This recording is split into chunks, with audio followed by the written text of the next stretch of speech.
California. Generations of deep black aircraft were built here. In recent years, its parking lot has remained full, yet officially, it has little work underway.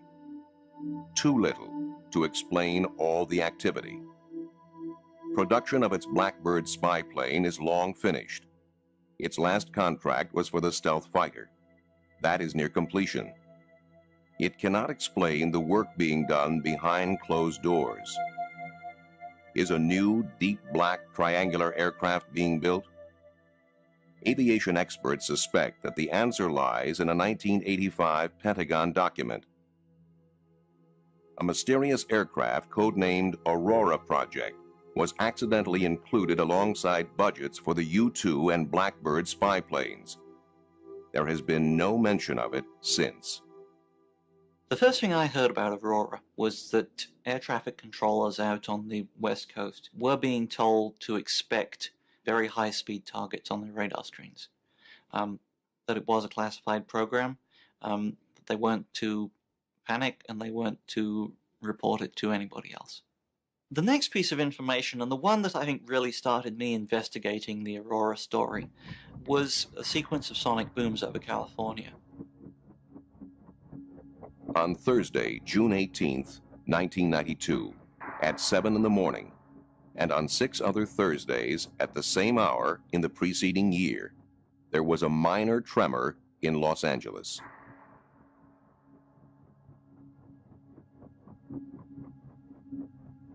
Spurred on by telephone calls from worried residents, Jim Morey of the U.S. Geological Survey set out to discover what was causing this unusually punctual earthquake. At his disposal is a network of seismic recording stations. He quickly established that it was a double sonic boom from a supersonic aircraft. Morey compared the signature of the aircraft's sonic boom with the patterns produced by those of the space shuttle landing outside of Los Angeles and by the SR-71 Blackbird on its world speed record transcontinental flight in 1991. It was completely different. The size and spread of the boom was unique.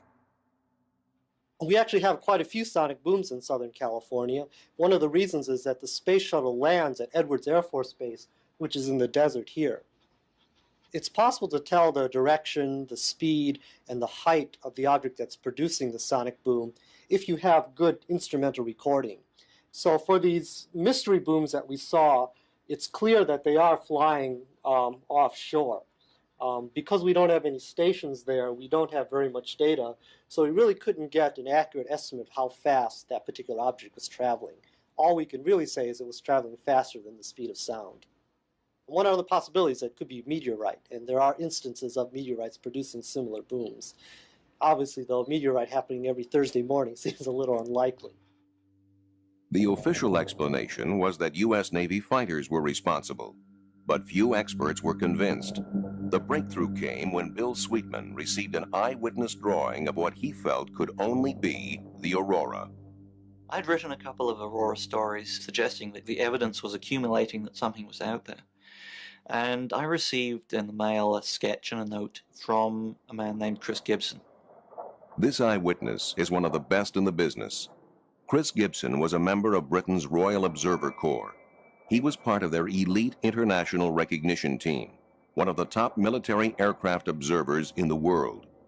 One day, in 1989, while working on an oil rig in the North Sea, a colleague called Chris outside. There was a formation of 4 aircraft. The lead aircraft was a KC-135 Stratotanker, and off its port side were 2 F-111 fighter bombers. Off the tail of the KC-135 Stratotanker was a black triangular aircraft. It had no wings, no tail, a perfect triangle. And there's nothing that I've ever seen before looked like that, which was an unusual occurrence because I'm trained in instant recognition by the Royal Observer Corps. And if I didn't know what it was, it's not in any books. This shape and the sonic booms told Bill Sweetman a great deal. If you're looking at an aircraft that is designed to fly at what's loosely called hypersonic speeds, at 5 or 6 times the speed of sound or upwards. There are several things that become absolutely essential. One is that you require a very high degree of sweepback on the wing leading edges. Otherwise, you start getting into severe problems of drag and aerodynamic heating. As you go into this very slender shape, you still need to have a lot of volume in that shape for fuel, for propulsion, for crew. And the best way to provide that is to blend the wing and the body together.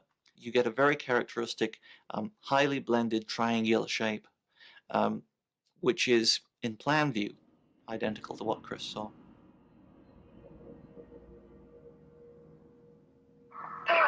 In Amarillo, Texas, Steve Douglas may have captured photographic evidence of the Aurora. He maintains sophisticated military signals monitoring equipment in his home. I think it was March 23rd, 1992. I was back here in my office when the house was shook by what sounded like a large sonic boom. I'd heard a lot of sonic boom before, so I know how they sound, but this one seemed to continue. It wasn't just a crack boom and left. It was a rather large shudder that you could feel in your chest, and the windows vibrated. And that's when I saw this very high-speed aircraft flying over the house at incredible rates. I grabbed my camera, knowing it was something different, especially because of the way the contrail worked. The Donuts on a Rope contrail is produced by no conventional aircraft. Its engine noise is also unique. It's a deep, thrumming, regular, pulsing, booming noise, like somebody unzipping the sky. You feel it more in your chest than you hear it. It doesn't sound like a jet. It doesn't sound like a rocket. It's just very unique and an amazing sound. The Donuts on a Rope contrail has been reported from around the world. This never-before-seen footage was taken by an amateur cameraman from a transatlantic passenger jet. It is very hard to hide an aircraft like the Aurora. Steve switched on his radios. On a military frequency reserved for spy satellites, he heard the call sign, Dark Star. Dark Star Sierra Formation Crew. Dark Star Sierra Formation Crew. Dark Star Sierra Formation Crew. Dark Star Sierra Formation. Be advised for that. Dark Star Sierra, out. I'd never heard Dark Star before, and I keep lists of thousands of call signs. The contrail and engine noise are the signature of a pulsed detonation engine, the kind of engine necessary to fly at hypersonic speeds. With a cruising speed of 5,300 miles per hour, Mach 8, operating in near orbit at an altitude of 50 to 80 miles, the Aurora could reach anywhere in the world in 3 hours.